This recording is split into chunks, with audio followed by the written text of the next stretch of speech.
Lewis dot structure में आपके पास ions का प्रेजेंटेशन कि आप आयंस को कैसे प्रेजेंट करते हो लुईस डॉट स्ट्रक्चर में। Last class was more of covalent bond, less of ionic bond. आज more of ions and more of ionic bond. तो आयंस को कैसे प्रेजेंट करते हैं मैं उसका आपको एक तरीका बताती हूं। सपोज मेरे पास है carbonic acid, H2CO3 is carbonic acid. इस कार्बोनिक एसिड में आपके पास CO3 2 नेगेटिव। मैं आपसे कार्बोनिक एसिड नहीं पूछ रही, मैं क्या पूछ रही हूं आपसे? Carbonate ion. इसको क्या बोलेंगे बच्चों? Carbonate ion. तो कार्बोनेट आयन का लुईस डॉट स्ट्रक्चर अगर मेरे को चाहिए तो कैसे प्रेजेंट करूंगी मैं? Carbonate ion means what? CO3 2 negative. सबसे पहले तो मुझे ये क्लियर होना चाहिए जो नेगेटिव चार्ज है इसका क्या मतलब है। नेगेटिव चार्ज का मतलब है एक इलेक्ट्रॉन किसी से उधार ले रखा है, अपना नहीं। एक दो नेगेटिव चार्ज का मतलब क्या है? दो इलेक्ट्रॉन किसी से उधार ले रखे, इसके अपने नहीं है। तो कार्बोनेट आयन का समझ लीजिए, बाकी फिर हम लास्ट क्लास की तरह खुद बनाएंगे। कार्बन के 4 डॉट्स एवरीवन, राइट। और क्योंकि ऑक्सीजन है तो मैं पहले ही 2 डॉट एक साथ बना रही हूं कि मुझे पता है 2 डंडे मेरे को लगाने हैं, 2 बॉन्ड मेरे को बनाने हैं, डबल बॉन्ड। तो कार्बन और ऑक्सीजन पे मैंने क्या बना दिया? Double bond. अब इस कार्बन पर एक और एक 2 ऑक्सीजन मौजूद हैं। दोनों के दोनों कार्बन के इलेक्ट्रॉन ऑक्सीजन के साथ क्या कर लेंगे? Bond, single bond. इस सारे में इसका ऑक्टेट पूरा, इसका भी ऑक्टेट पूरा। और आप लोग जानते हैं सेकंड पीरियड वाला अपना ऑक्टेट एक्सपेंड नहीं कर सकता, हाइपर ऑक्टेट नहीं ला सकता। तो वो चांस भी नहीं है ऑक्सीजन के पास आप लोग सोचे कुछ कोऑर्डिनेट कर दे, हालांकि दिख भी नहीं रहा scene. Now what to do with these 2 oxygens? इनका ऑक्टेट पूरा नहीं है, ये किसी से भी एक इलेक्ट्रॉन मांग लेंगे। ये मेरा हेडेक नहीं है, ये मेरे को क्वेश्चन में 2 नेगेटिव लगा के दिया है। सो किसी से भी 2 इलेक्ट्रॉन मांग लेंगे और वो 2 मांगे हुए इलेक्ट्रॉन मैंने ब्लू डॉट से दिखाए। It means a negative charge.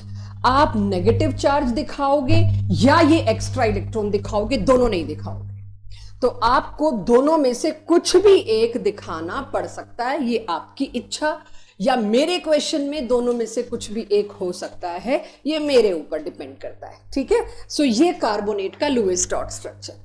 अब ये आलतू फालतू के डॉट्स में अगर हटा देती, सारे ऑक्सीजन पे इतने सारे पेयर्स हैं, वो हटा दूं तो मेरा नीट एंड क्लीन डायग्राम ये बन गया, चलेगा? क्लियर है? दोनों ऑक्सीजन का ऑक्टेट, किससे इसने इलेक्ट्रॉन लिया? It should not be my headache और योर हेडेक। क्या पता किसी से भी ले लिया हो, हाइड्रोजन से ले लिया हो, सोडियम से ले लिया हो, जिससे भी लिया ले रखा है। तो इस तरह से आपको आयंस का लुईस डॉट स्ट्रक्चर पकड़ना है। अब मैं सबसे पहले पे आती हूं जो हमें खुद करना है। CH3 नेगेटिव कार्बन है बीच में, तो ये बनाया मैंने कार्बन, राइट। इस कार्बन पे अब तो आपको लास्ट क्लास से बहुत ही आदत पड़ गई होगी, 4 डॉट्स बनेंगे बच्चों। तो मैंने बना दिए इस पर 4 डॉट्स, क्योंकि मेरे को भी ज्योमेट्री पता नहीं, मैं चारों डॉट खुले खुले बनाऊंगी। ठीक है। एक हाइड्रोजन, दूसरा हाइड्रोजन, तीसरा हाइड्रोजन। कुल मिला के कार्बन पे इलेक्ट्रॉन कितने हुए? 1 2 3 4 5 6 7 7 इलेक्ट्रॉन्स हुए कार्बन पे। तो इसको तो ऑक्टेट पूरा करना है, उसके लिए इट विल आस्क समबडी, भाई अपना इलेक्ट्रॉन दे दो। अक्सर आप क्या देखेंगे, ये बनाना नहीं, मैं कुछ बता रही हूं, अभी मत बनाना। अक्सर आप क्या देखेंगे, भाई ये तो मीथेन होना चाहिए था, CH4। लास्ट क्लास में शायद पहला दूसरा एग्जाम्पल। हाइड्रोजन का एक नेचर आप देखोगे पूरी इनऑर्गेनिक केमिस्ट्री में, it is happy to leave as H positive. ये अपना बैगेज छोड़ के जाने में खुश है। It is happy means it is stable, it is favoured in nature. Stable छोड़िए, इट इज, इसकी आदत है अपना बैगेज छोड़ के निकलना चाहता है। बैगेज माने अपना इलेक्ट्रॉन। तो कार्बोनिक एसिड में भी दोनों H निकल गए, मौका मिलते ही दोनों H अपना इलेक्ट्रॉन पीछे पटक के निकल गए। यहां पर भी मीथेन में ये H अपने वाला भी एक इलेक्ट्रॉन इसको दे के चला गया। इसको दे के मतलब इसने ले लिया उससे, तभी दिया ना, ये ना लेता तो उसकी क्या मजाल थी। सो अब यहां पर मेरे पास एक एक्स्ट्रा डॉट, इसकी वजह से ये नेगेटिव चार्ज। इसको कई बार आपको ऐसे भी समझना पड़ेगा, 2 electron makes 1 negative charge, but वो दोनों मांगे हुए नहीं, एक मेरा एक मांगा हुआ। ये 2 electron makes a negative charge. कहीं नेगेटिव चार्ज है मतलब 2 इलेक्ट्रॉन पड़े हैं। और लेटर ऑन बहुत आगे जब इनऑर्गेनिक में आप जाओगे, बहुत आगे, मतलब भाई पूरा एक बॉन्ड पेयर पड़ा है, पेयर पड़ा है जो बॉन्ड बनवा सकते हो तुम चाहो तो, पूरा एक बॉन्ड पेयर पड़ा है। बट इसको नोट मत करना, जो मैंने कहा था ये आगे जाके आपको पता चलेगा। Available pair of electron bond pair के लिए ललचाता रहेगा, क्यों अभी पता ही नहीं है, इसलिए मैं बात नहीं कर सकती। लेकिन आपको अब ये निगाह रखनी है, 1 नेगेटिव चार्ज मीन्स 2 इलेक्ट्रॉन, एक मेरा एक मांगा हुआ है। अंडरस्टूड? नेगेटिव चार्ज को एक इलेक्ट्रॉन मत लेना कि एक ही तो उधार मांगा था मैम, नेगेटिव चार्ज आया इसका मतलब एक इलेक्ट्रॉन है, नहीं, एक उसका पड़ा भी था खुद का। दोनों ने मिलकर नेगेटिव चार्ज बनाया, एक उधार मांगा हुआ और एक अपना। ठीक है, क्लियर? सो ये मेरे पास मिथाइल आया, मिथाइल एनायन। अब ये क्या है बच्चों? Nitro anion. लास्ट क्लास में मैंने आपसे HNO2 बनवाया था, आज मैं आपसे NO2 नेगेटिव बनवा रही हूं। H हटा दो बस, H का आदत है अपना बैगेज छोड़ के निकल के जाने की, तो H हटा दीजिए। तो अब करें इसकी कोशिश। नाइट्रोजन कितने होते हैं इसके पास? 5 वैलेंस शेल में। तो अगर एक ऑक्सीजन डबल बॉन्ड O से मेरे को इसको जोड़ना है, तो मैंने इस तरह से कुछ किया। एक ऑक्सीजन का तो ऑक्टेट पूरा। अब दूसरे ऑक्सीजन का मैं क्या करूं बच्चों? लास्ट क्लास थोड़ा सा हेल्प कर दो। कोऑर्डिनेट बॉन्ड या सिंगल बॉन्ड? Single bond. चलो मान लेते सिंगल बॉन्ड। तो इस पे क्या चार्ज आएगा? अब इसके पहले डॉट्स गिन लेते हैं, 1 2 3 4 5 6, और ये शेयर मिला के 7। अगर मैं ऑक्सीजन के इलेक्ट्रॉन्स गिनूं तो 7 है। इसको एक चाहिए, उधार मांगेगा किसी से। और अगर ये नेगेटिव चार्ज ना होता ना, तो इसने ये H के साथ जुड़ना था। लास्ट क्लास एसिड होता ही हुआ है जिसमें O के साथ H है, पक्का यहां भी H ने वो ही काम किया, अपना बैगेज छोड़ के निकल लिया है। तो H अपना बैगेज छोड़ के निकल लिया है, तो यहां क्या करके गया है? नेगेटिव चार्ज, यानी एक ऑक्सीजन का अपना इलेक्ट्रॉन और एक हाइड्रोजन का मांगा हुआ इलेक्ट्रॉन। आपको जब भी सब्जेक्टिव में देना है, इसको अलग प्रेजेंटेशन देना होगा, या तो आप क्रॉस बना दो या स्टार बना दो या मेंशन कर दो। हाँ, सल्फेट की मैं अगर बात करूं तो सल्फ्यूरिक एसिड भी लास्ट क्लास में कराया था, बस 2 H निकालने। बट ना मेरे को सल्फ्यूरिक एसिड याद हो तो दोबारा शुरुआत करती हूं। सल्फर के चारों तरफ 6 इलेक्ट्रॉन, क्योंकि ऑक्सीजन के नीचे आता है सल्फर। तो 1 2 3 4 5 6। अब मुझे पता है 4 ऑक्सीजन और 2 नेगेटिव चार्ज कौन कैरी करेगा? ऑक्सीजन ही कैरी करेगा। तो 2 ऑक्सीजन को तो सेटिस्फाई कर देते हैं, और एक ऑक्सीजन ये रहा, एक ऑक्सीजन ये रहा, इसको मांगना पड़ेगा। चेक 1 2 3 4 5 6, और एक अभी इसका बचा है। अगर ऑक्सीजन के अपने इलेक्ट्रॉन गिनूं तो 6 बनाए मैंने इस गोले के अंदर, एक इसके साथ शेयर हो रहा है, तो कितने हो गए? 7। एक अभी कमी पड़ रही है, तो उस एक कमी पड़ रही को ये क्या करेगा? किसी से उधार मांगा होगा। हो सकता है H हो सकता है सोडियम हो सकता है कुछ भी हो, उस पे मैं अभी आपका ध्यान नहीं ले जाना चाहती। तो इसका मतलब इस ऑक्सीजन पे क्या आया? Negative charge. ऐसे ही यहां पर भी मैं कर सकती हूं ये काम, देखिएगा 1 2 3 4 5 6 7, एक इलेक्ट्रॉन की कमी थी, इस पे ये रहा वो एक इलेक्ट्रॉन। अब हमें कई बार अपने आंसर पे कॉन्फिडेंस यूं नहीं होता कि नेगेटिव चार्ज क्यों नहीं दिखाऊं जब यहां दिखाया। क्या पता सामने वाला डॉट थोड़ी गिनेगा मेरे, उसको इतनी कॉपी चेक करनी है, हो सकता है उसके डॉट गिनने में गलती हो जाए। ये बात बुक्स वालों ने भी तो सोची होगी, आंसर को स्टैंडर्ड बनाने वालों ने भी तो सोची होगी। तो उसका तरीका क्या कर दिया गया? This nitrogen. जब भी नाइट्रोजन आए, आप बच्चों को एक बात याद रखनी है, इसमें ऑक्टेट से आगे नहीं जा सकते।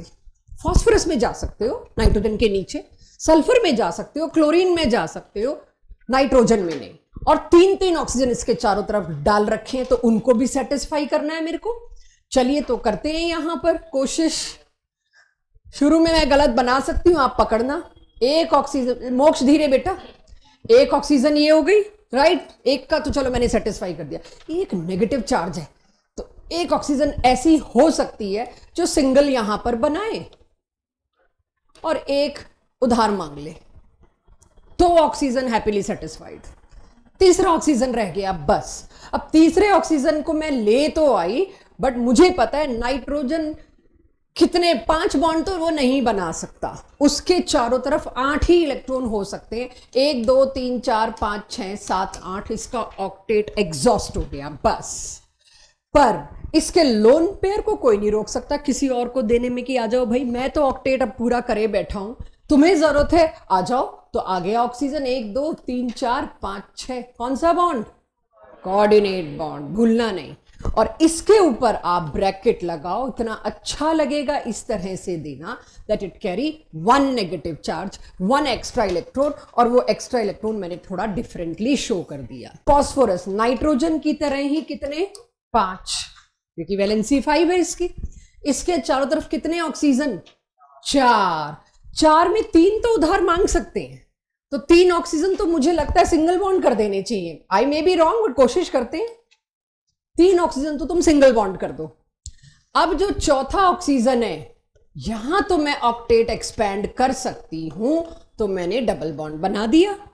इसका ऑक्टेट पूरा, इसका तो सुपर ऑक्टेट हो गया। Phosphorus is known to have super octet, last class में वायलेशन में देखा। तीनों के तीनों ऑक्सीजन को एक एक किसी से उधार लेना पड़ा, प्रेफरेबली हाइड्रोजन। इस तरह से फॉस्फेट का बना। Can somebody try in chlorate? अब तो आदत पड़ गई।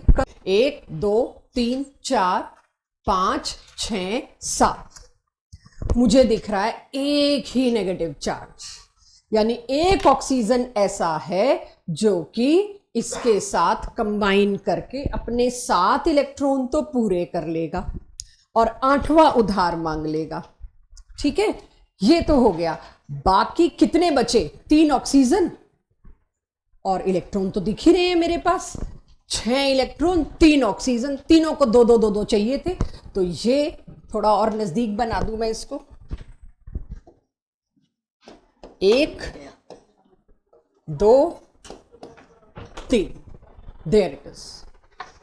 अब ये नेगेटिव किससे लिया वो हेडेक अगेन मत रखिएगा। ये आ गया आपके पास HClO4 एक एसिड होता है, उसका ClO4 नेगेटिव। क्लियर सबके पास? तो I think anion should be done now. अब आप एनायन को समझ गए, कर सकते हैं, इनफ प्रैक्टिस है बाकी की आपकी डीपीपी में। जी यस यस, क्लोरीन के 7 बॉन्ड बन रहे हैं, एग्रीड। लुईस रूल वायलेट हो रहा है। 3rd पीरियड वाले तो बने ही लुईस रूल वायलेट करने के लिए, ऐसा मुझे लग रहा है। फॉस्फोरस तो वायलेट कर रहा है, सल्फ्यूरिक एसिड में सल्फर ने हाइपर ऑक्टेट दिखाया और यहां पर क्लोरीन ने। यस, आयोनिक बॉन्ड और कोवेलेंट बॉन्ड का one final take of comparison जो पिछली क्लास से चल रहा है, राइट। आज आयोनिक बॉन्ड को हम हमेशा के लिए बाय बाय बोलेंगे for 2 years। Ionic bond related everything will be done today. So ionic bond क्या था बच्चों? Total transfer of electrons. अब वो सोडियम का आखिरी इलेक्ट्रॉन उसको बिलोंग ही नहीं करता, शेयर क्या, आसपास भटकता भी नहीं है, किसी और के घर चला जाता है। That is called as total transfer. Total transfer of electron से जो स्पीशीज बनती हैं वो आयंस होती हैं। 2 आयंस के बीच के अट्रैक्शन को क्या कहते हैं? Ionic bond. तो आप लोग इसको मतलब तड़ाक से जैसे ही नई स्लाइड आ रही है आप लोग नोट करने में लग रहे हैं। थोड़ा सा अब कॉन्सेप्चुअल पार्ट शुरू हो रहा है, सो बिवेयर। हर चीज नोट करने से पहले एक बार सोचो, समझो, सुनो, फिर जरूर करो। ठीक है। So total transfer of electron से कैटायन एनायन बनेंगे। अगर कैटायन और एनायन को पास पास लाया जाए तो उनमें सबसे स्ट्रॉन्ग फोर्स ऑफ अट्रैक्शन होता है, which is electrostatic force of attraction. तो सबसे स्ट्रॉन्ग बॉन्ड की कैटेगरी में कौन आता है? तो बॉन्ड अगर स्ट्रॉन्ग है, तो पेन छोड़ो, अकल की बात करते हैं थोड़ी सी। बॉन्ड अगर स्ट्रॉन्ग है मतलब क्या है? तोड़ना मुश्किल। जो NaCl आप जानते हो, गर्म तवे पे डालो वो मेल्ट नहीं होता, लेकिन पानी में डालते ही वो NaCl ऐसे घुल जाता है जैसे था ही नहीं कभी। Na+ अलग, Cl- अलग। Strongest force of attraction is ionic bond. उसको तोड़ने की ताकत अर्थ पे मेरे को किसी फर्नेस में नहीं मिल पाई। कहां मिली? ठंडे पानी में। ठंडे पानी में इलेक्ट्रोस्टैटिक फोर्स ऑफ अट्रैक्शन टूट रहा है जो गर्म तवा नहीं कर पा रहा। Na+ अलग, Cl- अलग। इसीलिए आपको जब इलेक्ट्रोलिसिस पढ़ाया गया होगा 8th क्लास 7th क्लास में, मॉल्टन NaCl का नहीं पढ़ाया गया, एक्वस NaCl का पढ़ाया गया। जिस दिन तुमको मॉल्टन NaCl का पढ़ा दे उस दिन 12th पढ़ने की जरूरत नहीं है भाई। पहले तो ये समस्या आ जाएगी तुम मेल्ट कैसे कर रहे हो उसको। मेल्ट करने के लिए उसका मेल्टिंग पॉइंट डाउन किया, डाउन करने के लिए किसी ने क्या डाला, फ्लोरस्पार। ओ भाई फ्लोरस्पार क्या है हमें तो वो नहीं पता, तो वो 9th-10th में नहीं बात कर सकते। सो यहां पर आपके पास आ जाता है strongest force of attraction between two substance is electrostatic. Hardest material यही होने चाहिए। कौन है hardest? Diamond, graphite, pure covalent. मतलब कोवेलेंट में भी pure covalent. This is the irony कि अभी मैं कह रही हूं स्ट्रॉन्गेस्ट फोर्स ऑफ अट्रैक्शन कौन सा है? आयोनिक। और हार्डेस्ट सब्सटेंस नेचर में कौन सा है? डायमंड। जो कि कोवेलेंट भी बोलने में घबराहट होती है, प्योर कोवेलेंट है, जिसमें कोवेलेंट भी छोड़ो बड़ा ही अच्छा कोवेलेंट है, प्योर कोवेलेंट कैरेक्टर है, इतना सा भी चार्ज नहीं है जिसमें, वो मेरे लिए हार्डेस्ट है। Can somebody suggest me why? Yes, 3D, 3 dimensional. इस पे डिटेल में बात होगी, लेकिन ये बात आपको पता हो हार्डेस्ट सब्सटेंस आयोनिक होगा जरूरी नहीं है। Strongest force of attraction electrostatic है, ये बिल्कुल जरूरी है, ये होगा। ठीक है, दोनों बातों में फर्क है, वो चीजें आएंगी, पैकिंग आएगी, बहुत सारी चीजें आएंगी। सो आयोनिक बॉन्ड आपको समझ आ गया क्या है? ये क्लास 9th में भी था, इसलिए कुछ नया नहीं कर रहे आप। ये क्या है? Mutual sharing, covalent bond. एक चीज के लिए जरूर मैं कहूंगी, आज मेरे को ये बात करनी थी, electrostatic force of attraction are non directional. We have discussed it in last class. Pranay, camera on please. We have discussed it in last class. और कोवेलेंट बॉन्ड इज डायरेक्शनल, इसको नहीं डिस्कस किया था मैंने, इसको अब डिस्कस करती हूं। क्या मतलब होता है डायरेक्शनल? नॉन डायरेक्शनल का मतलब तो आप लोग समझ ही गए थे कि हर डायरेक्शन में अपना फोर्स फैला रखा है। कोवेलेंट ने एक ही डायरेक्शन में क्या, ये नहीं समझा पाई मैं लास्ट क्लास में, अब समझते हैं। सपोज मैं 2 क्लोरीन ले लेती हूं, 2 फ्लोरीन, आप 10th में वही पढ़ के आए, तो let me take that example. 2 fluorine के बीच आपने सिंगल बॉन्ड बनाया है क्लास 10th में, 2 नाइट्रोजन के बीच ट्रिपल भी बनाया है आपने। ये इलेक्ट्रॉन और ये इलेक्ट्रॉन दोनों सामने सामने आए और इन दोनों इलेक्ट्रॉन्स ने एक एक्सिस पर शेयर किया। कुछ ऐसा डायग्राम है आपके पास। They both are bonded together because of these two, या इतने कॉमन एरिया को इलेक्ट्रॉन की एग्जैक्ट पोजीशन तो हम बता ही नहीं सकते, अब तो प्रोबेबिलिटी में बात चलती है सारी। फिर आएगा इस चैप्टर में Chi², वो सब कुछ दोबारा आएगा, प्रोबेबिलिटी। ठीक है, सो इसका मतलब ये हुआ 2 फ्लोरीन के बीच में, आप इसको इमेजिन करिए, दीज आर 2 डॉग्स, दोनों के दोनों क्या हैं? डॉग्स हैं। डॉग्स के लिए फेवरेट चीज है बोन। ये डॉग 1, ये डॉग 2, दोनों के मुंह में बोन का एक एक हिस्सा है, राइट? तो दोनों के दोनों डॉग्स जिनका नेचर है एक दूसरे को रिपेल करना, I hope you know dogs have a territory, उनका नेचर है एक दूसरे को रिपेल करना। फिर भी बिकॉज एक ऐसी बोन है जो कभी इस डॉग के पास, कभी इस डॉग के पास, या दोनों ही डॉग्स ने उस बोन के एक एक हिस्से को पकड़ रखा है। Both are bonded, highly repulsive things are bonded because of that bone. तो दोनों डॉग्स के बीच फोर्स ऑफ अट्रैक्शन एक एक्सिस पर है, that is inter nuclear axis. दोनों के न्यूक्लियसिस के बीच में, दोनों के न्यूक्लियसिस के बीच में 2 इलेक्ट्रॉन कॉमन आ गए। इस वजह से ये दोनों एक दूसरे के साथ जुड़े हुए हैं। तो जैसे बोन की एक डायरेक्शन है, इसके माउथ से लेके इसके माउथ तक, बस, बाकी कहीं नहीं है अट्रैक्शन इनमें आपस में। सिंस कोवेलेंट बॉन्ड में shared pair of electron is on inter nuclear axis, और इंटर न्यूक्लियर एक्सिस एक ही होगी, या Z या X या Y, जो भी आप उसको नाम देंगे। इट हैज अ डायरेक्शन, इस फोर्स का डायरेक्शन है, इसीलिए covalent bonds are directional. That is why line खींची जाती है। उस लाइन का मतलब होता है यस। अब आप सोचिए ना, कभी आपने देखा किसी ने ऐसे क्यों नहीं किया? कोई कह सकता है बॉन्ड को तुम यूं दिखा देते, नहीं यूं दिखाना, बॉन्ड को तुम यूं दिखा देते, कोई भी सिंबल आ सकता था, ये लाइन ही क्यों आई? कुछ भी बना सकते थे, स्टार बना सकते थे, कुछ भी बना सकते थे, लेकिन ये बताना था इस एक्सिस पे फोर्स है, इधर इधर इधर इधर, लेना देना कुछ नहीं इन दोनों का आपस में, just like two dogs connected with a bone. Clear सबको? तो आयोनिक और कोवलेंट बॉन्ड का वो बेसिक जो क्लास 10th में आना चाहिए था वो मैंने आज बताया वेरी क्विकली। आयोनिक सॉलिड्स की प्रॉपर्टीज, इसके सामने कोवलेंट की मैं लिखवाऊंगी नहीं, वो आप खुद करेंगे, ठीक है?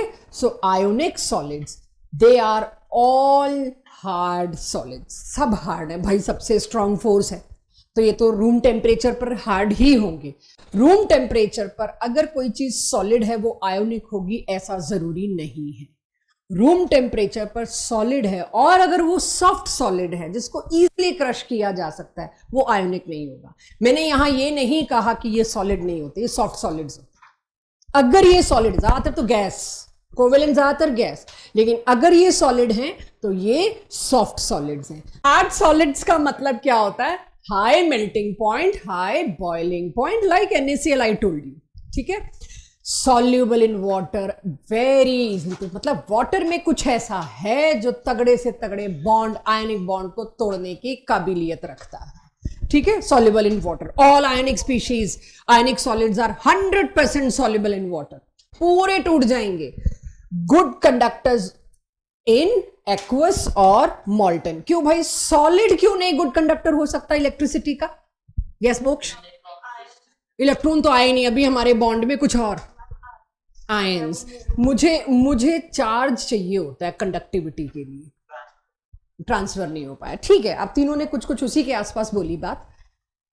इलेक्ट्रिसिटी कंडक्ट करने के लिए I need charge that to movable, वो मूव हो सके। आयनिक में चार्ज तो है कैटायन एंड आयन, लेकिन सॉलिड तो टाइटली पैक्ड है, वो मूव ही नहीं कर सकते। जब मूव नहीं कर सकते तो वो चार्ज कैरी नहीं कर सकते, गुड कंडक्टर नहीं हो सकते। क्या कोई चीज है जो सॉलिड में गुड कंडक्टर है? आज तो बेसिक नॉलेज ही चेक हो रही है। ग्रेफाइट। इतना मुश्किल क्यों, थोड़ा इजी दे दो। कॉपर, सारे मेटल्स, ठीक है? हम कॉपर यूज कर रहे हैं क्योंकि मिलिएबिलिटी भी चाहिए, स्टेबिलिटी भी चाहिए, थोड़ा कीमत की भी बात है। बेस्ट कंडक्टर ऑफ इलेक्ट्रिसिटी तो सिल्वर है। तो क्यों भाई, ये इनमें कैसे हो गया? इनमें कैसे चार्ज मूव हो गया? सॉलिड, टाइटली पैक्ड क्रिस्टल, वो आयंस नहीं, वो फ्री इलेक्ट्रॉन से। ओके, यानी मेटल्स के अंदर फ्री इलेक्ट्रॉन घूमते रहते हैं। ओके, ठीक है, चलेंगे, इस पे भी चलेंगे, बिल्कुल सही। गुड कंडक्टर्स इन एक्वस और मॉल्टन, आई होप आपको पता होगा गुड कंडक्टर्स ऑफ इलेक्ट्रिसिटी की बात हो रही है। फिर आया हाई लैटिस एंथैल्पी। आज की क्लास के एंड में बहुत बड़ा टॉपिक है, टारगेट है लैटिस एंथैल्पी तक कराना आज। क्या होता है लैटिस? वर्ड का मतलब क्या होता है? आप क्रॉकरी शॉप पे जाओ और कहो हमें पानी पीने के ग्लासेस चाहिए, राइट? थोड़े बढ़िया में तो दो कैटेगरी दिखा देते हैं, फिर भी एक ग्लास आपको 50 रुपए पर ग्लास भी मिलेगा, एक 800 रुपए पर ग्लास भी मिलेगा। दोनों ग्लास में हैं तो दोनों कांच के, दोनों ग्लास की कैपेसिटी भी सेम है। एक में शाइन ज्यादा होती है, जो लश्कर तुम बोलना चाह रहे थे, उसमें कुछ कटवर्क, कुछ डिजाइन होता है और कुछ भी होता है। क्या फर्क होता है ये 50 रुपए के ग्लास में और वो 800 रुपए के ग्लास में? एक क्रिस्टल होता है, एक एमॉर्फस होता है। एक क्रिस्टल होता है, एक एमॉर्फस होता है। कार्बन से डायमंड भी बन रहा है, कार्बन से कोक, चारकोल भी बन रहा है, दोनों में सिर्फ कार्बन है। कीमत में इतना फर्क क्यों है? लश्कर में इतना फर्क क्यों है? Because of crystal. क्या होता है क्रिस्टल स्ट्रक्चर? हाँ भाई, क्रिस्टल का वो रिफ्रैक्टिव इंडेक्स अच्छा होता है, चमकता है। लश्कर और कुछ डेफिनेट शेप के बजाय डेफिनेट अरेंजमेंट्स। आपको एक छोटी सी चीज बताऊं जो मुझे बहुत जरूरी है बतानी, मेरे को चैप्टर में चाहिए। एक मॉल्टन ग्लास अगर मैं लूं, very easy to melt glass, आप जरूर देखते होंगे ग्लास को मेल्ट करके रीमोल्ड इजीली किया जा सकता है। अगर आप मॉल्टन ग्लास को किसी भी डिजायर्ड शेप में डाल के इमीडिएटली कूल कर दें, हम जैसे बिट्स पे लानी हम बहुत जाते थे, सिंस मैं वहीं की हूँ, तो हमें वहाँ पर लैब, बहुत अच्छा लैब था, हमें एक्सपेरिमेंट करने को मिलता था, छुट्टियों में जाओ और वो सब अलाउ करते थे। सो हम लोग लिक्विड ग्लास लिया और उसको हमारे साथ जो लगे होते थे साइंटिस्ट, वो एक ग्लास रॉड से ब्लो करते थे, जैसे सोप सोल्यूशन को आप ब्लो करते हैं और बलून्स बबल्स बन जाते हैं, बिल्कुल वैसे ही लिक्विड ग्लास लिया, उसमें एयर ब्लो की और उससे ग्लास का एक बबल बना। नीचे हम ही लोगों से हमारे स्कूल की डायरियां मांग लेते थे रखने को, रखा, लिक्विड को सपोर्ट दिया, इमीडिएटली एक टेबल फैन के पास ले गए। हम बड़े सरप्राइज होते थे कि एसी वाली पूरी लैब में टेबल फैन क्यों रख रखा है अपने पास। तो टेबल फैन के सामने एकदम उस ग्लास को ले गए। इसे कहते हैं सुपर कूलिंग, एकदम से ठंडा कर देना। सुपर कूलिंग का मतलब लोग सोचते हैं -40 पे ले जाना। सुपर कूलिंग होती है बिना टाइम दिए बस तड़ाक से कूल कर दिया, कहां उबलते हुए ग्लास को कहां एकदम ठंडा कर दिया मैंने, तो वो ग्लास की बॉल बन गई और वो बॉल उठा के हमारे हाथ में दे देते थे, लो जी जाओ आज का गिफ्ट लेके जाओ। This is super cooling. तड़ाक से कूलिंग करी तो वो बना एमॉर्फस ग्लास। आपने ग्लास के जो भी एटम्स मॉलिक्यूल्स थे उसको समय नहीं दिया बहुत अच्छे तरीके से अरेंज होने का। A regular definite pattern, it takes time very much. वहीं उस ग्लास को उन्होंने डिजायर्ड शेप में लगा के ऐसी कूलिंग में डाला होता, हर 1 घंटे पे आधा डिग्री घटेगा या हर 3 घंटे पे आधा डिग्री घटेगा, इसे कहते हैं स्लो कूलिंग। तो लग जाते 3 दिन उसको ठंडा करने में। उस 3 दिन में धीरे धीरे जब ठंडा होता है तो धीरे धीरे ग्लास के वो छोटे छोटे मॉलिक्यूल्स, एटम अपने आप को सही तरीके से डेफिनेट पैटर्न में अरेंज करते और वो बनता क्रिस्टलाइन। यही फर्क है डायमंड और ग्रेफाइट में। जब डायमंड पे एक्यूट प्रेशर, एक्यूट टेम्परेचर और वेरी स्लो कूलिंग, जब एक्यूट टेम्परेचर है उसको कूलिंग का मौका कहां मिल रहा है, बहुत धीरे धीरे कूल हो रहा है एक हिस्सा वो भी। तो जब स्लो कूलिंग होती है यू लीड टू क्रिस्टल, जब फास्ट कूलिंग होती है you lead to amorphous. Amorphous सस्ता, क्रिस्टल महंगा, राइट। तो यानी कि अब मेरे पास आती है बारी क्रिस्टल लैटिस की। कहां से ये कहानी शुरू हुई? तो अगर आप स्लो कूलिंग करते हो किसी चीज की तो एकदम रेगुलर डेफिनेट पैटर्न आपको मिलता है। क्रिस्टल को बनने में समय लगता है। Crystal is 3 dimensional network having regular definite predictable pattern. NaCl का एक कोना जैसा होगा, NaCl का आखिरी कोना भी एग्जैक्टली वैसा होगा। ये है डेफिनेट पैटर्न का होने का मतलब क्रिस्टल का। क्रिस्टल की सबसे छोटी रेपिटेटिव यूनिट को क्या कहते हैं, क्यों कहते हैं, वो अभी बिल्कुल मत सोचना। डेफिनेट पैटर्न से जो पूरा क्रिस्टल बना है उसको नाम दे दिया गया लैटिस। केमिस्ट्री में अब आप क्रिस्टल नहीं लैटिस सुनेंगे। Anything which is ionic must be crystalline.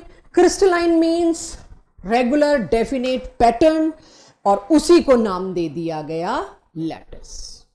Lattice की इंथैल्पी बहुत ज्यादा होगी। ये क्या होता है आज की क्लास के एंड में आएगा, इसलिए अभी और एक्सप्लेन नहीं कर रही। लास्ट 2 थिंग्स, जनरली मेटल्स ही आयोनिक बॉन्डिंग में पार्टिसिपेट करते हैं।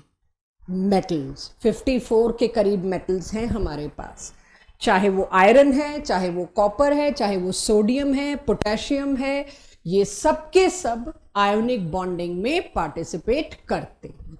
तो कहीं मेरे को पोटेशियम का कोई कंपाउंड मिले, बेशक मैंने ना देखा हो, मैं बोल सकती हूँ वो आयनिक है। कहीं मेरे को मैग्नीशियम का कंपाउंड मिले, मेरा ना देखा हुआ, कह सकती हूँ वो आयनिक है। Same is for manganese, chromium, vanadium, scandium, ये सब मेटल्स, इनके कंपाउंड्स क्या होंगे? आयोनिक। आयोनिक बॉन्ड बनने की शर्तें क्या हैं ये आप लिखें। पूरा सब्जेक्टिव स्कूल पेपर में 2 नंबर का क्वेश्चन है। उससे पहले मैं टॉपिक करा देती हूँ अपने हाथों से, फिर लिखेंगे, फिर सोचेंगे हेडिंग्स क्या हैं, राइट। पहले टॉपिक कर लेते हैं, फिर हेडिंग्स वगैरह और सब नोट करेंगे। आयनिक बॉन्ड बनने के लिए सबसे पहले कोई मुझसे वैसे ही पूछे, छोड़ो थ्योरी, क्या चाहिए आयनिक बॉन्ड बनने के लिए? एक कैटायन ले आओ, एक एनायन ले आओ। पहली 2 शर्तें तो तुमको पता है, तो क्या ही नोट करूं मैं। एक कैटायन उठा लाए, एक एनायन। नेचर में कहीं अगर कैटायन और एनायन बन गए और आसपास बन गए तो आयनिक बॉन्ड बनाने की पहली शर्त तो पूरी हुई। दूसरी शर्त, ये कैटायन ये एनायन आपस में जुड़ के इतने स्ट्रांग बन जाएं कि फिर इनको अलग करना आसान ना हो। असली मामला दूसरी शर्त का है। तो कैटायन और एनायन जब जुड़ जाएंगे लैटिस बनेगा, वो तो मेरा डिटेल टॉपिक है। माय क्वेश्चन, कौन सी चीज जल्दी कैटायन बना सकती है? सोडियम या फिर नाइट्रोजन? सोडियम। कौन सी चीज जल्दी एनायन बना सकती है? फ्लोरीन या आयोडीन? यानी कैटायन वो जल्दी बनाएगा जो इलेक्ट्रॉन छोड़ने की टेंडेंसी रखता है इजीली, बिना खर्चे के। सबसे ज्यादा इलेक्ट्रोपॉजिटिव एलिमेंट दक्ष बताएगा। बड़ा मुश्किल हो रहा है जागना। आज भी स्कूल से आए हो? फिर आज क्या वजह है? वही वजह है जो बात हुई थी। ओके, एनीवेज थोड़ा अटेंटिव होइए। बैक टू बैक 2 क्लासेस में मुश्किल हो जाएगी भाई। अब थ्योरी का टॉपिक और बहुत इंटरेस्टिंग, बहुत स्कोरिंग। मेरे 12th वालों ने अभी मेरे से यही पूछा है। सितंबर मिड में हम सिलेबस क्लोज कर रहे हैं 12th का, तो पहला चैप्टर कौन सा रिवाइज कराओगे मैम? मैंने कहा आप बताओ, जो सबसे खतरनाक है वो करा देते। बट उन्होंने बड़ा इंटेलिजेंटली कहा जिसकी वेटेज सबसे ज्यादा है जेई में वो कराओ। वेटेज सबसे ज्यादा केमिकल बॉन्डिंग की है। 4 questions, 4 into 4। Structure of atom से 1, राइट। पीरियोडिसिटी से शायद 2, इस चैप्टर से 4। तो महंगा है, राइट। चलिए, एनीवेज, सो सबसे ज्यादा इलेक्ट्रोपॉजिटिव एलिमेंट प्रभाव पूरे पीरियोडिक टेबल का ना, फर्स्ट का मतलब क्या? सीजियम। तो अगर कोई मेरे को कहे दुनिया में आयनिक बॉन्ड बनाने के लिए, कैटायन बनाने के लिए कौन सबसे जल्दी इजीली अवेलेबल है? सीजियम। Highly electropositive. और सिंपल में, किसी ने चैप्टर ही नहीं पढ़ा पीरियोडिसिटी, उसके लिए कौन सबसे जल्दी इलेक्ट्रॉन छोड़ देगा? जिसका साइज सबसे बड़ा होगा। साइज बड़ा है वो इलेक्ट्रॉन को अपने से चिपका के नहीं रख पा रहा, खींच नहीं पा रहा। Larger the size, easy is to lose electron, easy is to form cation। आपको जो पसंद आए आप पकड़ो, अब कोई रिस्ट्रिक्शन नहीं है कि नहीं मेरे ही तरीके से पकड़ना। तो कैटायन बनने के लिए मेरे को क्या चाहिए? Highly electropositive element. एनायन बनने के लिए मेरे को क्या चाहिए? जो इलेक्ट्रॉन एक्सेप्ट बहुत जल्दी कर लेता हो, सबसे छोटा। तो क्या फ्लोरीन जल्दी एक्सेप्ट करेगा कि क्लोरीन? अरे आधे फ्लोरीन बोल रहे हैं, आधे chlorine. Fluorine is too small to accommodate that extra electron. It will create huge repulsion. तो अगर हेलोजन फैमिली में कोई मेरे से पूछे अभी, बाद में बदल जाए तो मेरे को कुछ कहना नहीं, बट अभी के लिए कि मेरे को ये पता है फ्लोरीन को एक्स्ट्रा इलेक्ट्रॉन दोगे उसको थोड़ा दर्द होगा, रिपल्शन वाला, लेकिन क्लोरीन को एक एक्स्ट्रा इलेक्ट्रॉन दोगे वो बड़े मजे से एक्सेप्ट कर लेगा। तो पहली स्लाइड आपसे आंखों आंखों में मैंने पढ़ लिया कि कुछ कुछ आपको आ गई, तो अब पहली स्लाइड को नोट करते हैं। टॉपिक है condition for forming ionic bond formation. देखो तो क्या कर रखा है हमने, condition for formation of ionic bond formation. Okay, चलिए, कंडीशन फॉर फॉर्मिंग या फॉर्मेशन ऑफ आयोनिक बॉन्ड। सो वही बात है, मे आई गो टू ड्रिंक वाटर, जाएं तो छोटे बच्चे करते हैं, मैंने भी वही किया, फॉर्मेशन एंड फॉर्मेशन। चलिए, कैटायन बन जाए कहीं, एनायन बन जाए, पहली शर्त पूरी। तो किसी को ना पता हो भाई ये कैटायन बनना क्या होता है, एक इलेक्ट्रॉन का लॉस होते ही एक यूनिपॉजिटिवली चार्ज कैटायन, एक इलेक्ट्रॉन का गेन होते ही यूनी नेगेटिव यूनिवेलेंट एनायन। तो ये कैटायन और एनायन जब बने तो ही आयनिक बॉन्ड की शुरुआत होगी। तो क्या इनके लिए कंडीशन थी? फर्स्ट, हर वो चीज जिसकी आयोनाइजेशन एंथैल्पी कम है वो आयनिक बॉन्ड फॉर्मेशन के लिए हैप्पीली पार्टिसिपेट करेगा। यस और no? Ease of formation of cation, right? Sodium, magnesium, aluminium. मेरी क्लास बताए कौन जल्दी पार्टिसिपेट करेगा तीनों में से?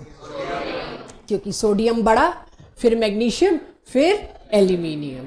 तो ईज की आपने देख ही लिया, ईज मैंने डिक्रीजिंग ऑर्डर में दी है। सिमिलरली नोट करिए एनायन का, फिर आगे बात करते हैं। इस कम बैक। आयोनिक बॉन्ड बनाने के लिए मेरे को 2 चीजें चाहिए, ऐसा एटम जिसकी आयोनाइजेशन एंथैल्पी कम हो और ऐसा एटम जिसकी इलेक्ट्रॉन गेन एंथैल्पी ज्यादा हो। हाँ या ना?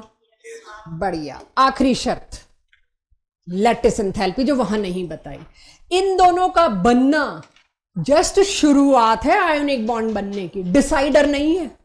कैटायन एनायन बन गए तो अब तो पक्का आयोनिक बॉन्ड बनेगा? Sorry, not necessary. असली टॉपिक ये है, ये डिसाइड करेगा कि आयनिक बॉन्ड बनना भी है कि नहीं। कैटायन आयन बन के घूम के वापस भी अपने घर जा सकते हैं कि नहीं बनी बात आपस में, तो क्यों नहीं बनी वो देखते हैं।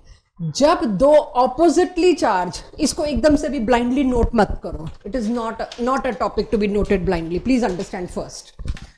मान लीजिए कैटायन और एनायन बन गए। रिमेंबर हम लोग क्या बोलते थे आयोनाइजेशन एंथैल्पी में, it is amount of energy needed to remove one extra electron from gaseous isolated neutral atom. Gaseous, यहां अगर मैंने सॉलिड लिखा, यहां लिक्विड लिखा, इट इज रॉन्ग प्रेजेंटेशन, ठीक है, it is absolutely wrong presentation. तो A positive gaseous, B negative gaseous, अपने अपने घर से दोनों कैटायन एनायन खुशी खुशी बन के आ गए। इसको बहुत कम एनर्जी लगी, इसमें बहुत ज्यादा एनर्जी रिलीज हुई। लेकिन जब दोनों पास पास आएंगे, हाईएस्ट फोर्स ऑफ अट्रैक्शन बीच में आया, that is between two opposite charges, electrostatic force of attraction. तो हम शुरू से पढ़ते आ रहे हैं, इस चैप्टर में तो रोज पढ़ेंगे। अब जहां जहां force of attraction comes into play, वहां वहां energy is bound to release.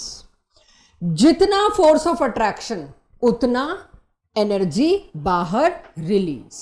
तो अगर कैटायन और एनायन में फोर्स ऑफ अट्रैक्शन दुनिया का सबसे ज्यादा होता है, तो वो जो एनर्जी रिलीज होगी, I can not ignore that energy. उस एनर्जी को मैं हल्के में नहीं ले सकती। वो एनर्जी रिलीज हुई तो जाके एक इतना बढ़िया क्रिस्टल बना, और क्रिस्टल को क्या बोलती हूं मैं, लैटिस।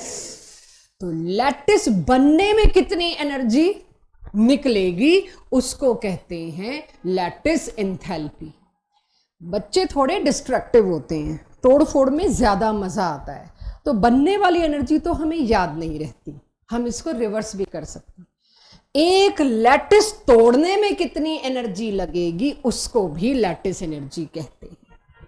तो आपको जो पसंद आए, लैटिस बनने में जितनी एनर्जी रिलीज हो रही है, एनर्जी इज कंजर्व्ड, उतनी ही एनर्जी आपको लैटिस तोड़ने में देनी पड़ेगी। इसका मतलब NaCl के लैटिस को तोड़ने में मेरे को इतनी एनर्जी देनी पड़ी, मीन्स व्हाट, जब Na पॉजिटिव और Cl नेगेटिव अट्रैक्ट होके लैटिस बना रहे होंगे, वही एनर्जी लिबरेट हुई होगी। तो लैटिस एनर्जी हजारों में लिबरेट होगी। और इलेक्ट्रॉन गेन एंथैल्पी, और वो क्या था, सोडियम से एक इलेक्ट्रॉन निकालने में मात्र 100 किलो जूल खर्चा हुआ मेरा। अगर क्लोरीन को एक एक्स्ट्रा इलेक्ट्रॉन देने में 340 किलो जूल एनर्जी रिलीज हुई। और यहां जब आई बारी दोनों की लैटिस बनाने की, 10,000 किलो जूल। अब उसका तुम क्या है, तो चिल्लड़ी होगी लिटरली। तो अगर मैंने ये सोचा, जो पहला तुम्हारा सवाल था कि आयनिक बॉन्ड तो वो अच्छा बनाएगा जिसकी इलेक्ट्रॉन गेन एंथैल्पी बहुत ज्यादा है, सॉरी। आयनिक बॉन्ड बनाने में यस कैटायन बनना जरूरी है, एनायन बनना जरूरी है, लेकिन डिसाइडर कौन है, दोनों के बनने के बाद जो लैटिस बन रहा है वो डिसाइड करेगा आयनिक बॉन्ड बनेगा कि नहीं बनेगा, वरना वापस जाओ अपने घर। तो लैटिस बनने में, क्रिस्टल बनने में, प्लीज आयोनाइजेशन एंथैल्पी और इलेक्ट्रॉन गेन एंथैल्पी से जवाब दिया, पहले ही अपने आप को गलत मान लेना। फिर भी कई बार इच्छा होती है गलत चल के देखते हैं, तो चलो, लोग उल्टा चलना भी पसंद करते हैं सीधे के बजाय, बच्चे तो खासकर। तो अब चल के जरूर देखना, लेकिन एट द एंड रिजल्ट गलत आएगा, आने के पूरे चांसेस हैं, आ सकता है। So lattice enthalpy is going to be decider. अब स्टिल, तो यानी आयोनिक बॉन्ड बनेगा वो इस बात पर डिपेंड करता है कि वो कितना स्टेबल बन रहा है, और कितना स्टेबल बन रहा है वो किस बात पर डिपेंड करता है, कितनी ज्यादा लैटिस एंथैल्पी। कहां गया ionisation enthalpy, electron gain enthalpy, पीछे चला गया वो डिसाइडर नहीं है। Yes it will play a role but not the decider role. Clear इतना सबको? चलिए, सो अब lattice enthalpy is major decider of ionic bond formation. Na में ना तो आयोनाइजेशन एंथैल्पी आके बता रही है क्यों सोडियम आयोनिक बॉन्ड बना रहा है, क्योंकि इसकी आयोनाइजेशन एंथैल्पी कम है, पार्टिसिपेट करने की कोशिश कर रहा है। Cl भी क्यों पार्टिसिपेट करने की कोशिश कर रहा है, क्योंकि इसकी इलेक्ट्रॉन गेन एंथैल्पी रिलीज सबसे ज्यादा है। बट ये क्यों बना पाए, क्योंकि लैटिस एंथैल्पी, ये एक्चुअल वैल्यू नहीं है, ये सिर्फ आपको दिखाने के लिए कि कितनी बड़ी होती है। This is not actual value, अगले चैप्टर में आएगी। पूरा बॉर्न हार्बर साइकिल पढ़ेंगे हम, तो बॉर्न हार्बर साइकिल में NaCl बनवाया जाएगा, वहां एक्चुअल वैल्यू आएगी, तब बात करूंगी। मेरे को तो लैटिस एंथैल्पी पढ़नी है। तो factors affecting deciding lattice enthalpy. Lattice enthalpy आज अगला चैप्टर काफी डोमिनेट करेगा लैटिस एंथैल्पी। उसमें जब भी लैटिस एंथैल्पी सोचे बच्चे, एक ही बात सोचना, कितना फोर्स, कितना डेंसली पैक्ड, कितना स्ट्रॉन्ग। अगर ये सोच लिया तुम्हारे पास सारे जवाब है। अच्छी पैकिंग, कैटायन एनायन कितने क्लोज अच्छे से पैक हो रखे हैं, that is lattice enthalpy decider thing. Anyways, इसको नोट करने से पहले सुनिए, सीधे सवालों के जवाब दीजिए, उसके बाद नोट करेंगे। पहले ही था, मेरा मकसद क्या है पढ़ना, कौन से फैक्टर डिसाइड कर रहे हैं लैटिस एंथैल्पी कम रिलीज होगी कि ज्यादा रिलीज। एक तरफ बच्चों मेरे पास है NaCl, राइट, मैं सिर्फ लैटिस एनर्जी की बात कर रही हूं। दूसरी तरफ मेरे पास है MgCl2।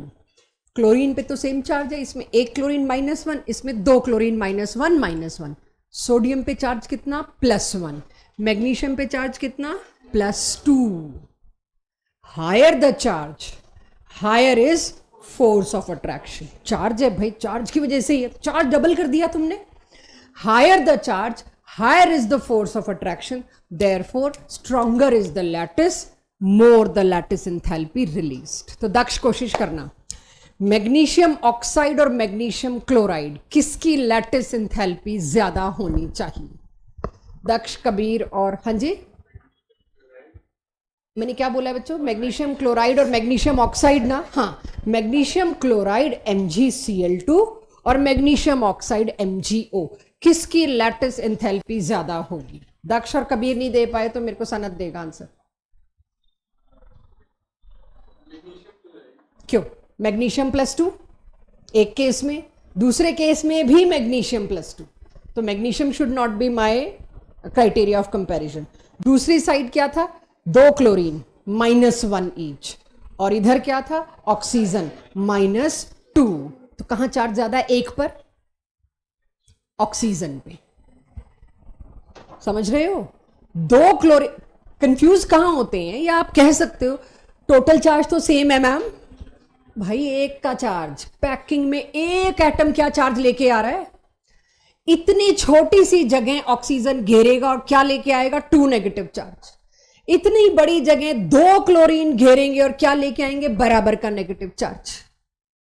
तो पर एटम चार्ज देखते हैं, टोटल चार्ज नहीं देखते। तो मैग्नीशियम क्लोराइड और मैग्नीशियम ऑक्साइड में लैटिस किसका बेटर होगा? Magnesium oxide. दूसरे नजरिए से भी सोच सकते हैं, हालांकि उसमें फेलियर का रेट ज्यादा होगा। ऑक्सीजन छोटा, पैकिंग अच्छी, लैटिस अच्छा। क्लोरीन बड़ा, पैकिंग पुअर।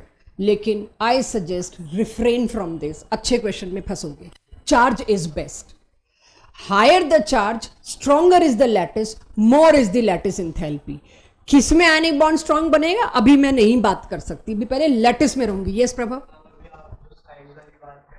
हाँ, ठीक है। तब तो फंसेंगे ही फंसेंगे, इसीलिए कह रही हूं बहुत जगह फंसेंगे प्रभव। इसीलिए लेना आपको किस पे पड़ेगा? Charge should be top most. जहां चार्ज सेम है वहां फिर तुम्हारी वाली बात आएगी, अगर चार्ज सेम है तो, ठीक है। सो हाई चार्ज, तो पहला पॉइंट, चार्ज ऑन कैटायन और anion, if more lattice good, lattice enthalpy released is good. So high charge means more force of attraction. More force of attraction means strong lattice, high lattice enthalpy released. इतना लिखिए और अपनी copy में नीचे तीनों trend बना के रखिए। मुझे देखना है किसका सही किसका गलत, हायर और लोअर। ये वाले साइन में से कोई एक साइन आपको यहां पर बनाना है, बनाइए। इन दोनों में लैटिस एंथैल्पी किसकी ज्यादा?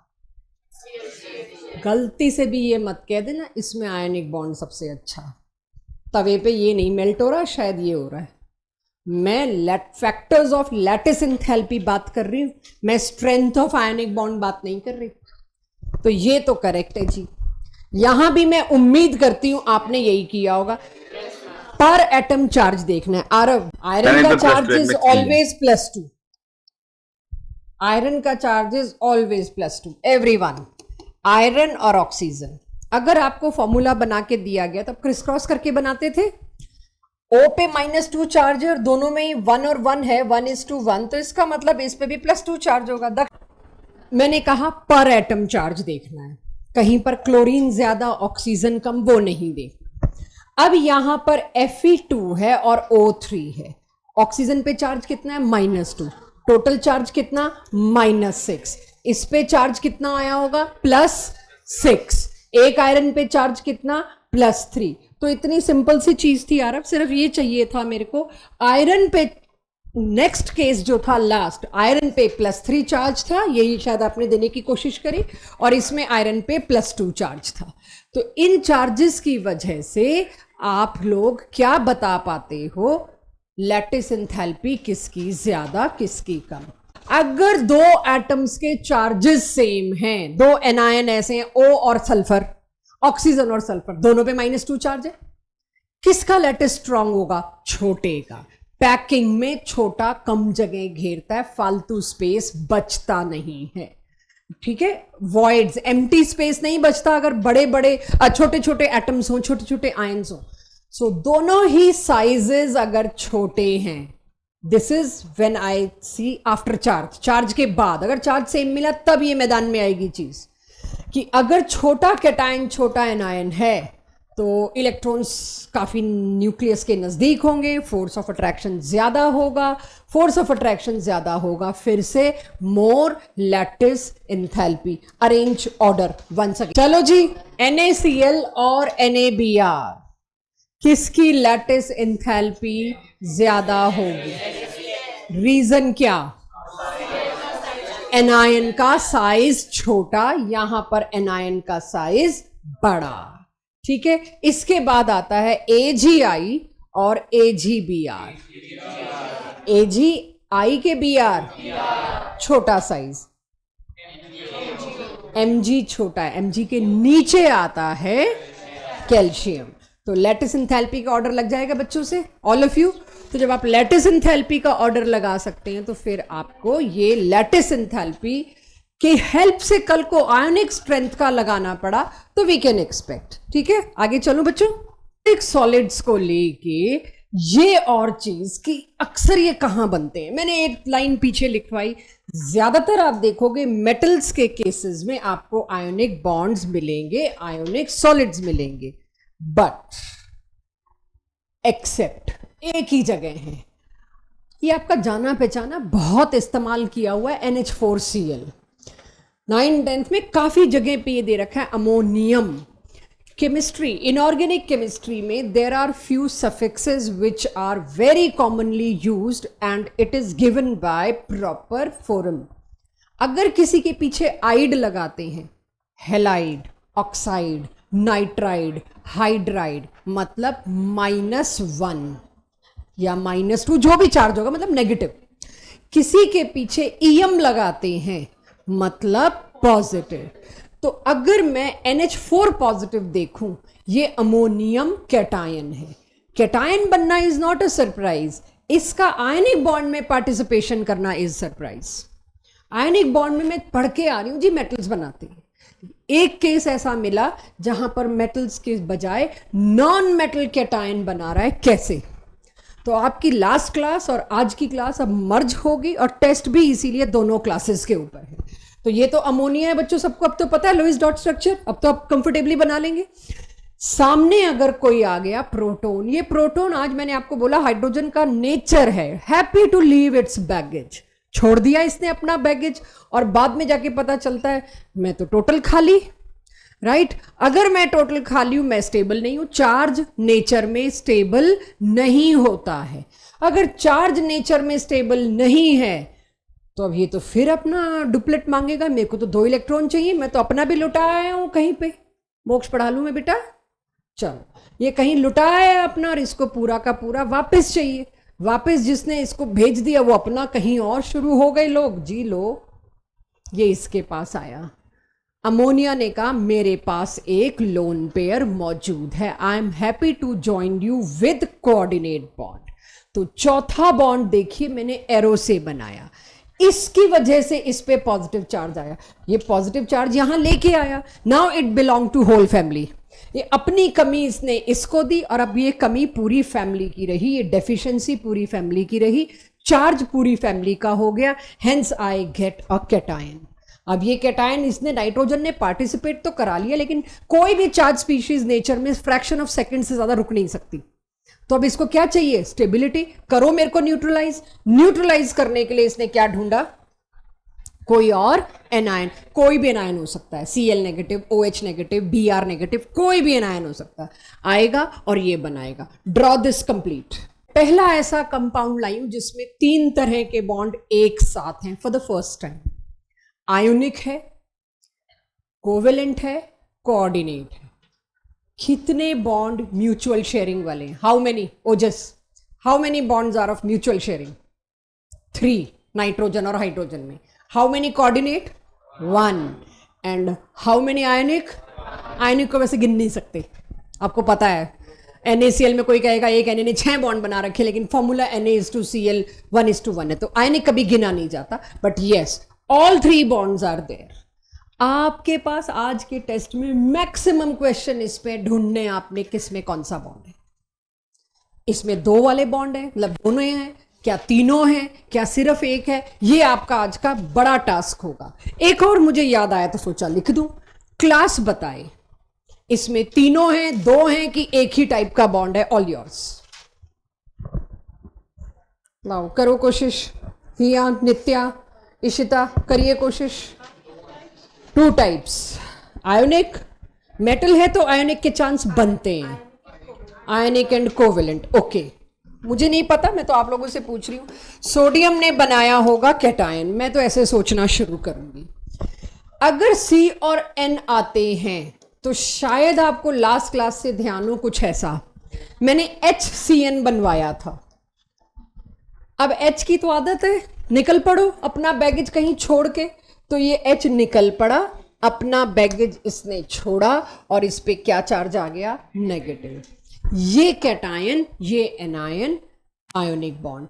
यानी आयोनिक बॉन्ड को मैं लाइन से तो नहीं दिखा सकती बच्चों, तो मुझे अगर दिखाने का मौका मिलेगा तो मैं कैसे दिखाऊंगी? इस पे पॉजिटिव, इस पे नेगेटिव। हमेशा आयोनिक बॉन्ड मुझे ऐसे दिखाना पड़ेगा अगर साथ में कोवेलेंट बॉन्ड भी है। मैं देती हूं, चलिए। पता नहीं गलत हूं कि सही, आप बताओगे कि नहीं मैम गलत हो। लास्ट क्लास में मैंने NC करवाया था CN के बजाय, कोऑर्डिनेट। अब करो, नहीं कराया था तो क्या हुआ? बनाओ इसका लुईस डॉट स्ट्रक्चर। 1 2 3।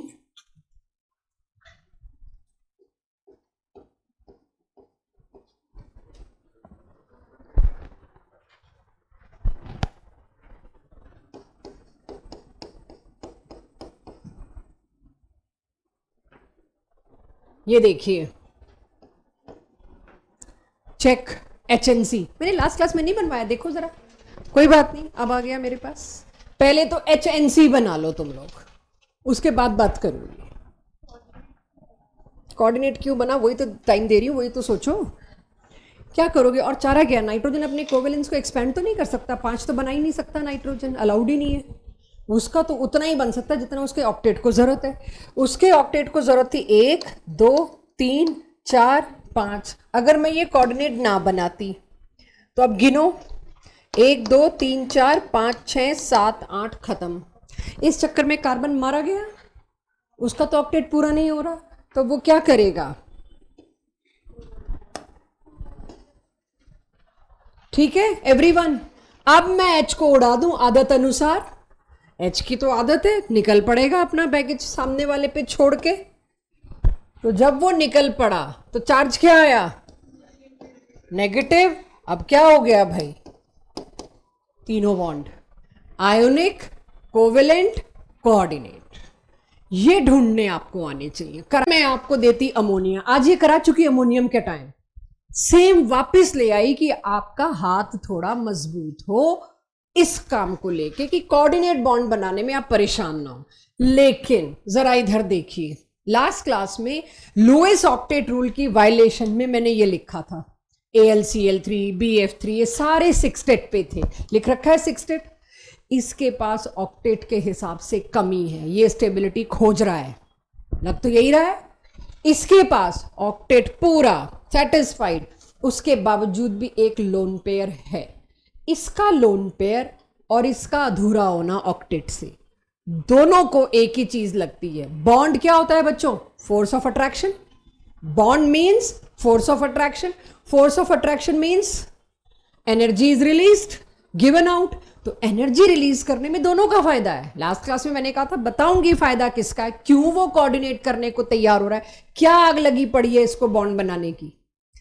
क्योंकि जैसे ही बॉन्ड बनेगा एक एक्स्ट्रा फोर्स ऑफ अट्रैक्शन दखल देगा, एक extra force of attraction scene में आएगा तो थोड़ी और एनर्जी रिलीज होगी, इस बहाने इसको भी ज्यादा स्टेबिलिटी मिलेगी। In nature everything is running after मेरी एनर्जी ले लो बस।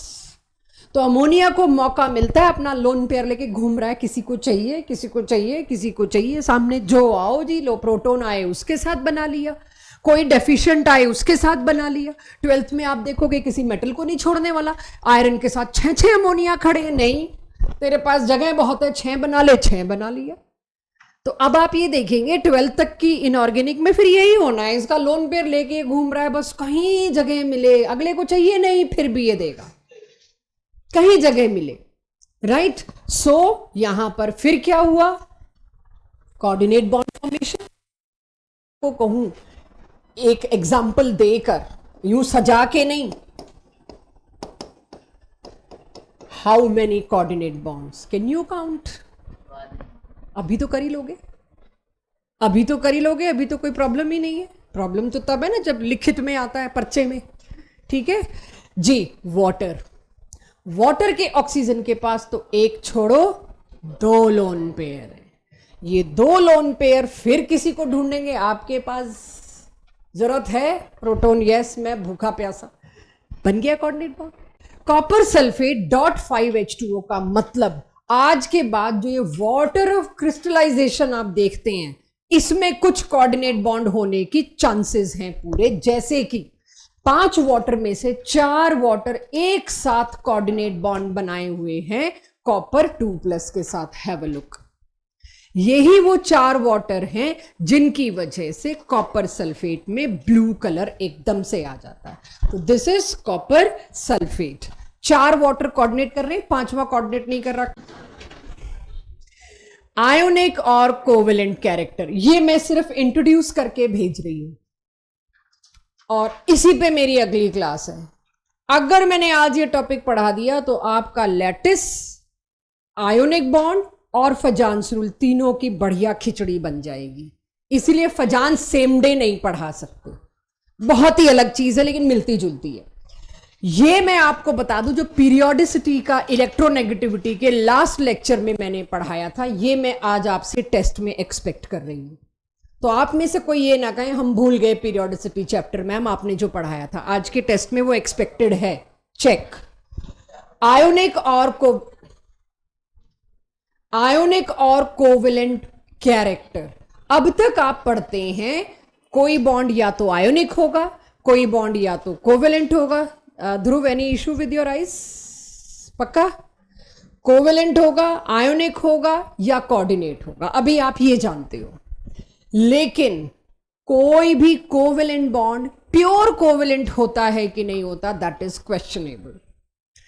जब 2 स्पीशीज, 2 ज्वाइनिंग एटम्स के बीच कोई इलेक्ट्रोनेगेटिविटी डिफरेंस नहीं होता, जब पीरियोडिसिटी में पढ़ाया था, कहा था इसका डिटेल बॉन्डिंग चैप्टर में आएगा। So no electronegativity difference means कोई फाइट नहीं है इलेक्ट्रॉन को अपने पास खिसकाने की, दोनों के दोनों इलेक्ट्रॉन्स एग्जैक्टली बीच में हैं। No partial positive charge, no partial negative charge, किसी ने ज्यादा नहीं खींच रखा, दोनों ने बराबर खींच रखा, एग्जैक्टली बीच में। लेकिन अगर HCl आया, H और Cl में इलेक्ट्रोनेगेटिविटी किसकी ज्यादा है? क्लोरीन की। तो क्लोरीन पे क्या चार्ज आएगा? पार्शियल नेगेटिव और पार्शियल पॉजिटिव। इसी तरह से HF और ज्यादा पार्शियल नेगेटिव, कौन सा बॉन्ड ज्यादा चार्जेस बना रहा है तो कोवेलेंट। कोवेलेंट में चार्ज आ गई मतलब थोड़ा सा आयोनिक कैरेक्टर। आज बात हुई है कोवेलेंट बॉन्ड आयोनिक बॉन्ड की, अगली क्लास से कोवेलेंट बॉन्ड आयोनिक बॉन्ड नहीं होंगे, percentage of ionic character and covalent character होगी। तो क्या मैं कह सकती हूं आयोनिक कैरेक्टर इस तरह से दौड़ा। अब आपको जब मैं पीरियोडिसिटी चैप्टर में ये करा रही थी तो ये भी बात हुई थी कि इसको कहते हैं बॉन्ड का पोलर होना, दो poles, south pole north pole, positive charge negative charge. ये बॉन्ड्स, ये दोनों बॉन्ड क्या हैं, पोलर, और ये बॉन्ड क्या है, नॉट पोलर या नॉन पोलर। इनमें भी पोलैरिटी देखो सही लगाइए, कौन सा ज्यादा पोलर होगा, जिसमें इलेक्ट्रोनेगेटिविटी डिफरेंस ज्यादा है।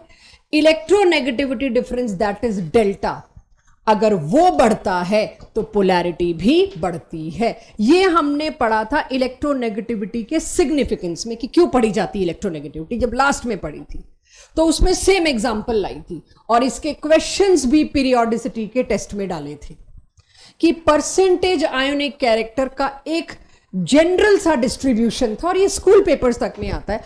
अगर इलेक्ट्रोनेगेटिविटी डिफरेंस सिर्फ 0.2% है तो 1.2 है तो 1% क्या होगा, ionic character, carbon and hydrogen. Carbon और हाइड्रोजन की इलेक्ट्रोनेगेटिविटी वैल्यू में डिफरेंस देखोगे ना इतना ही है, 1% को नेग्लिजिबली मानते हैं। तो इस चैप्टर में पूरा एक दिन लगेगा पोलैरिटी पे, उस दिन फिर बात आएगी यही, और मैं एज्यूम करूंगी तीसरी बार है।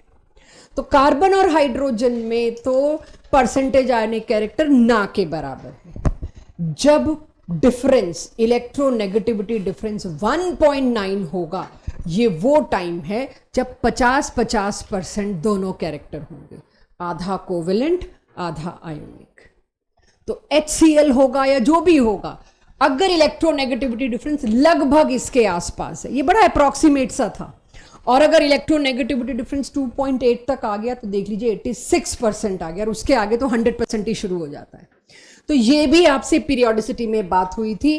पॉलिंग स्केल, बकायदा पॉलिंग स्केल से हमें पूछा जा सकता है HCl, दोनों का इलेक्ट्रोनेगेटिविटी वैल्यू आपको दी जाएगी, इसकी इलेक्ट्रोनेगेटिविटी वैल्यू, इसकी electronegativity value, difference, this is what difference between two, बड़ा इजीली निकल जाएगा, रेज टू पावर 1.4। तो इस तरह से इसको कैलकुलेट करके आप percentage ionic character, percentage covalent character निकालते हैं। ये क्वेश्चन मैंने पीरियोडिसिटी की डीपीपी में भी आपको दिया है, तो आज जरा उसको पलटिएगा जाके। सो यहां पे इसमें एक बार जेई में जो क्वेश्चन आया वो दिखाती हूं आपको। ये तो आपका थ्योरेटिकल था, जो भी था जी हमने दे दिया, एक फॉर्मूला आएगा तो सॉल्व कर लेंगे, बट जेई का एक क्वेश्चन आपको दिखा रही हूं। ग्राफ में यहां इलेक्ट्रोनेगेटिविटी डिफरेंस है, ग्राफ में इधर आयोनिक कैरेक्टर है, 3 स्पॉट्स इन्होंने बना दिए कोई भी, एक सपोज ये, और एक समवेयर अराउंड दिस, और एक बना दिया यहां पर, और 3 कंपाउंड दे दिए। एक दिया Cl2, Cl2 कहां अलॉट करोगे, इधर, इधर के इधर, 0, क्योंकि इलेक्ट्रोनेगेटिविटी डिफरेंस 0 है और उस वक्त आयोनिक कैरेक्टर भी 0, प्योर कोवेलेंट।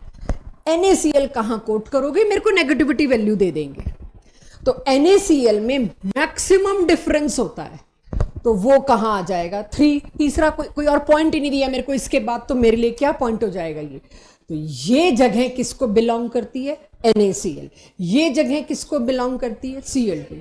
तो अब आप ये देखिए एनसीईआरटी लेवल की इंफॉर्मेशन को जेई ने किस तरह से पूछा है, पूछने का तरीका बदल जाता है, बेसिक वही है, बड़ा प्लेन। जिसको कॉन्सेप्ट आ रहा होगा वो 1 मिनट में उड़ा देगा इस क्वेश्चन, 1 मिनट तो ज्यादा बोल रही हूं, कि इलेक्ट्रोनेगेटिविटी डिफरेंस ज्यादा तो आयोनिक कैरेक्टर की तरफ चला गया 100%। तो इतना आप लोग भूल के नहीं आएंगे।